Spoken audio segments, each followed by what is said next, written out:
Hi folks, today I have for us a video from Travis Hines where he explains his next big break in stupidity by defying his bail conditions. But before we start today's video, as always, a big thank you to all of my current and new channel members and subscribers. Without all of your support, I couldn't keep this channel going, so I thank you all personally from the bottom of my heart. And if you're new to this channel, please subscribe to the page. Leave a like and a comment because it helps me with the algorithm. Don't forget to check out my second channel and the podcast. With all that being said, let's enjoy today's video.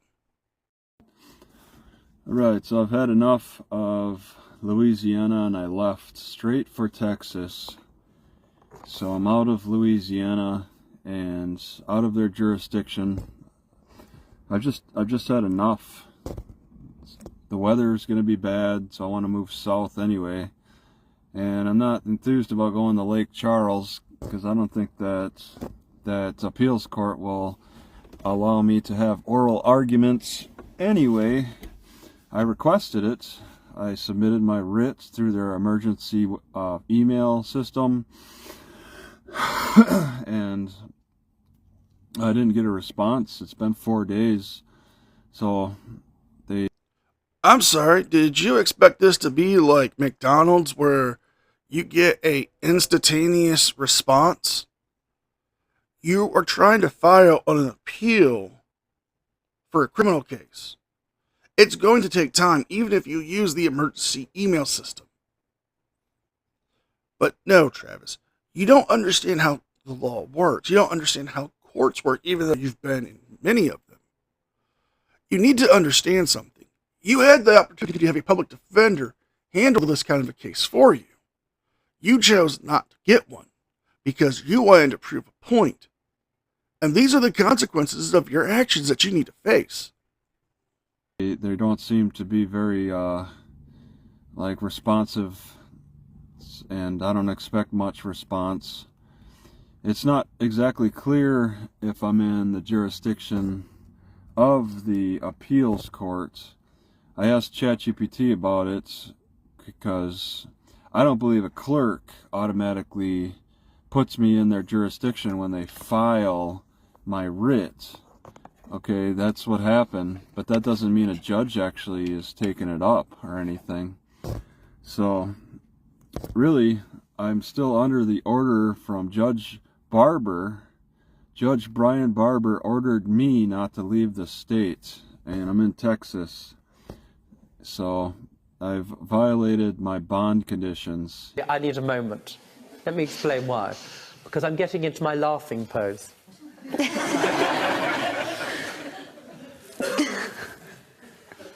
Moron! He could have doubled my bond conditions when I was out of state. I was given permission the first time. This time I have not been given permission. And I got my next hearing for the city court, hearing number 11 on the 28th. I don't intend to go. And I'm gonna ask for a continuance. It's not gonna be filed. I'll email it, but I guess Judge Barber's not gonna get it. But I'll email it just to go through the process, because I know that the city court's at least getting them. It's up to the city court to decide. It's up to Shanita Gostin to decide if my filing, I filed it, okay? I filed through email or writing it with pen and paper, which I've gotten a lot more skillful at with all the writing I've been doing to Natchitoches. And it's up to the clerk who to decide whether to file it or not. Judge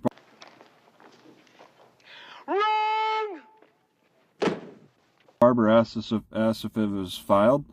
Well, he should be asking, is the city clerk doing her job? Okay, she was with Judge Owsley, and now she is not. She just says, she told me, she's just straight emailing what I emailed to her. She says she's just relaying it straight to Judge Barber, and pretty much he's considering that not being filed. Okay, so she's being lazy about the filings. And do you have any proof of her being lazy? Or is it that you're sending these motions that you're writing up with ChatGPT on the daily? You're spamming her with all of these different motions. Because this is what you've said you were going to do in the past.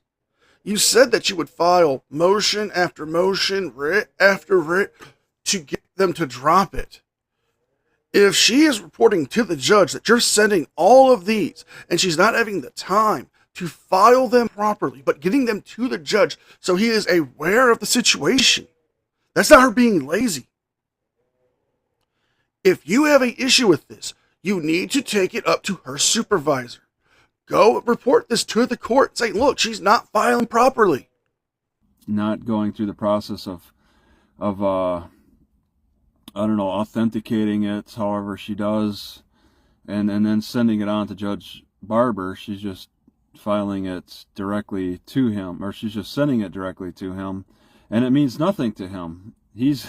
So I'm guessing that as he accepts documents, because she's emailing what I write on with pen and paper, all right, it's the same process whether I write it on pen and paper or just straight email it. She's still emailing it over electronic means to Judge Barber, but the first thing he's looking for is that stamp from Shanita, the professional city clerk who started her job when Owsley was elected back in 2020, and she just doesn't file. Okay, so he's not counting it. And is it my fault? Yes. I mean, for them to change their mind, they go back and forth a lot with a lot of things on the rules and stuff, and they don't hold themselves accountable. And I've seen that too much. I mean, they don't take down the flag at night. They don't repair their building. It's a safety hazard. A lot of the rules and stuff, like the typo that Judge Owsley said when he says that he's officially approved of these court minutes. When he's off my case, he recused himself. He's just calling it, oh, it's just a typo, you know. But you Travis, you didn't give your name within 2 seconds, and you're the one who's the bad guy here. It's not the process that we're making all kinds of mistakes on. Shenanigans. No. Shenanigans. No. And we're calling shenanigans, folks, because Travis is trying to throw everyone else under the bus but himself. He's trying to blame the judge over a typo. He's trying to blame the court clerk. He's trying to say that they're not filing his motions. They're denying them because they're not being properly handled. All of this is his own fault. He sends in all of these motions. He had himself arrested because he wouldn't cooperate with law enforcement when they asked him for his ID, and instead of doing that, he played his little games. This isn't the first time he's tried to play the victim because of his own stupidity. We know what he was charged with in the past, the inappropriate pictures that he tried to blame on a 19-year-old who he tried to kick out of his house, allegedly. No. Travis is a professional victim. He wants to be the victim so much, he's willing to throw everyone under the bus. So they don't want to point the fingers at themselves at all. They don't have any faults. And there's just so much going on that's going against me. I mean, this library not only banned me, but as I was using the Wi-Fi, they finally decided to cut me off from it by doing this weird glitch that causes me to lose connection every 2 seconds.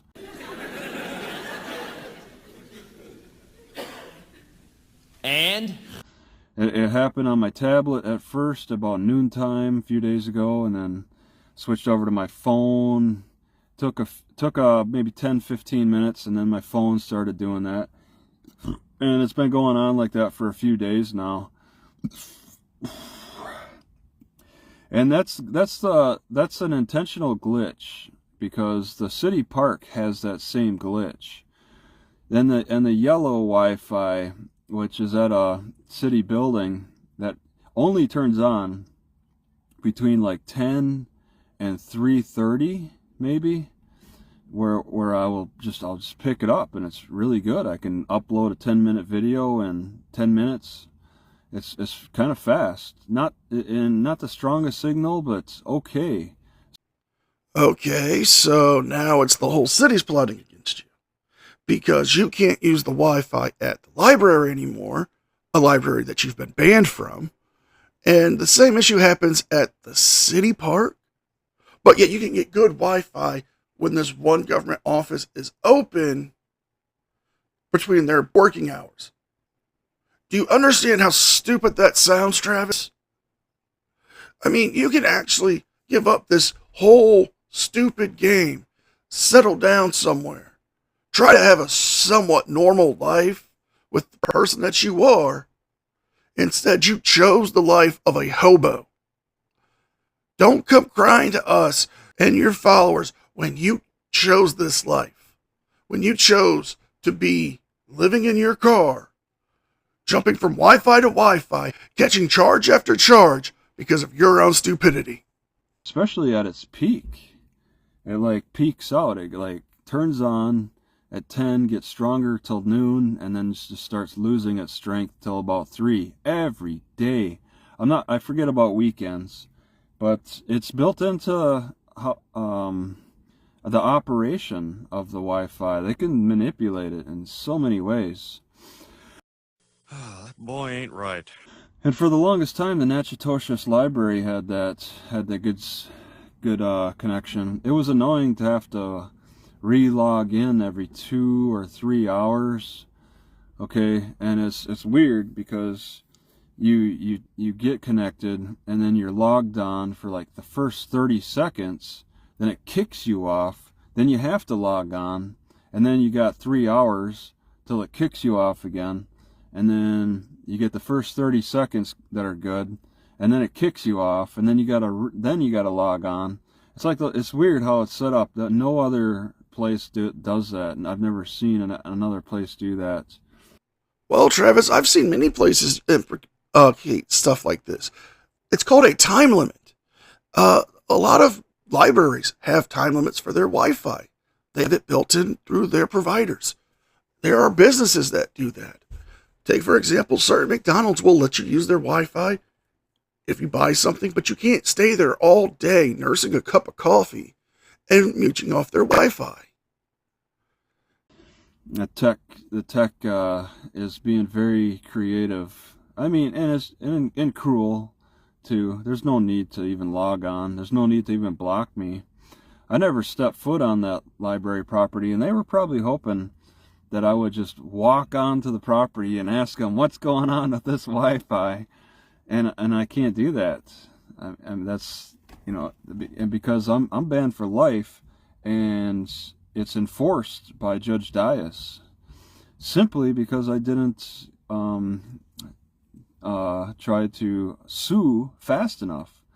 So the state encourages you to sue fast. You better sue fast, or you lose your privileges forever. You lose your voice forever. With all due respect, what the fuck are you talking about? And that's the way it is with a lot of things. They'll mess your life up, okay, if you don't respond fast enough to their tyranny. But that's if you want to stick around, and I'm not. I tried as much as I could. I'm losing my $1,500 bond, and I'm not exactly gonna plead. I could say, I'll ask ChatGPT what I could do. Like, maybe I could just say I'm not contesting this anymore, and that's it. Just leave it at that. But you still have to show up for a court in person with them, unlike any other place pretty much that allows Zoom. And in Judge Dias's court, I missed it, but apparently she had a Zoom hearing with somebody who was remote. And she gave that person the consideration. I was. Now, there's two things I want to point out. One is his bond. He's complaining that he's losing his $1,500 bond by the tyrants and the tyranny that is the government who's persecuting him. No, he's losing his bond because he's violating his bond conditions. He was ordered by the judge not to leave the state without permission, and he's left without permission. He's going to lose his bond. That's his fault. And this whole thing about the Zoom hearings, the reason why he has to be in court in person is because he's tried this with the Zoom hearings, and he's tried to delay it even there, asking for continuance and continuance after continuance. This other judge is holding a Zoom hearing for somebody who's remote. You don't know if that person was in a car accident and can't make it to court. You don't know if that person is sick or in some other strait that prevents them from making it to court in person. But the court is allowing them to still have their hearing by Zoom. Travis, just because you didn't get that because you abused the privilege doesn't mean it's tyrants or tyranny. It's your own stupidity. There because that security guard told me to get rid of my thumb drive, which he allowed in the first time, and then decided after I went to get a drink of water and I brought all my stuff. I could have left my stuff in that courtroom, but there's no way I was going to do that. I wanted to keep my stuff with me at all times. So he checked it all over and decided that wasn't allowed. And yeah, I went to walk to my car, and that took a lot of time. And in that time, they were holding some kind of a hearing remotely over Zoom, and they left it up. And so I asked Judge Dias if this is being recorded on Zoom, if we're making a record of that. And she's like, no, we were doing a Zoom, and she said that, you know, that was for that. So then she just starts turning the TV off. It was a TV, you could see the Zoom pictures and all that. She just turned everything off, and then even closed her computer screen to show that, you know, she was really shutting down electronics. All those electronics, but I can't bring any, and it's just incredible. I mean, Kentucky was kind of bad, saying that I couldn't use my tablet in the courtroom, but you could still use it outside the courtroom. And they even offered Wi-Fi at that courthouse. They didn't have the stringent security measures. That's the thing. It's like, I hear judges talk about, oh, if we don't punish the offenders, the city could go run wild, and it'd be like in the Wild West days, where people could just go shoot each other and not have any worry about repercussions. But that's the perspective of the judge, thinking that you need to have all that law and order going on. That's not just the perspective of the judge. That's the perspective of everyone in a civilized society. What Travis is wanting is just flat out scary. He wants no law and order. He wants no rule of law. So you want people to go around committing crimes with no punishment. You want anarchy. You want chaos. If you want that, take your ass to the woods, build your own little hut, and stay out there. When you're in a civilized society, you obey the rules, you obey the laws. If you don't like the laws, you petition to get them changed. You don't just ignore them. To keep a city civilized. And that, I mean, I visited a lot of cities, and I see the different levels of enforcement, and some cities I've been very impressed with who seem to manage without heavy police presence. They actually self-regulate them. They self-regulating cities, just because it's just a culture of people who are just decent in nature anyway. I've seen it in some cities in Illinois. you know, the manifest destiny cities who moved west in the early 1800s for better lives, and they've established themselves as good people. Whether religion is a factor, I'm not sure. They're just decent people. And there's cities like that, and it probably drives judges crazy to think that there's cities out there that really don't need them, okay? And everything that guy just said is bullshit.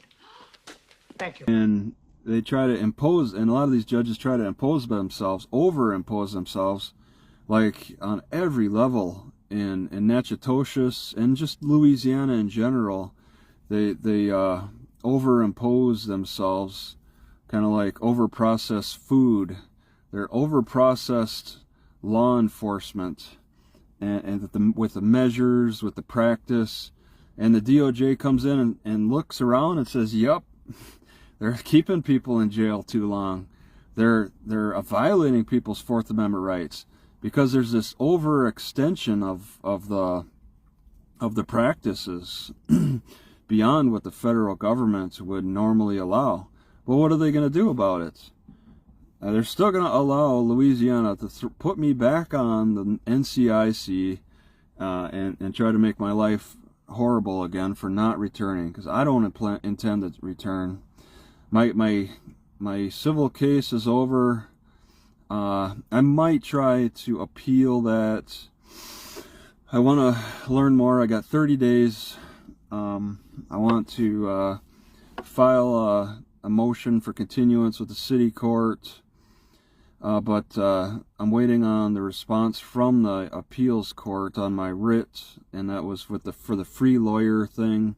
I can't get a fair trial, and their reasoning is crazy. Their security is just too intense. It just it took a lot out of me. I couldn't handle it anymore. I don't know how people do it. People really have to be ignorant to enjoy life there. You have to just be totally ignorant and just accept that you're going to spend 10 years of your life. Everybody in Louisiana is going to spend about 10 years of their life on average in jail, in and out, in some fashion, being accused of all kinds of nonsense. And Travis, where did you get those statistics? Because I'm willing to bet you pulled them out of your ass.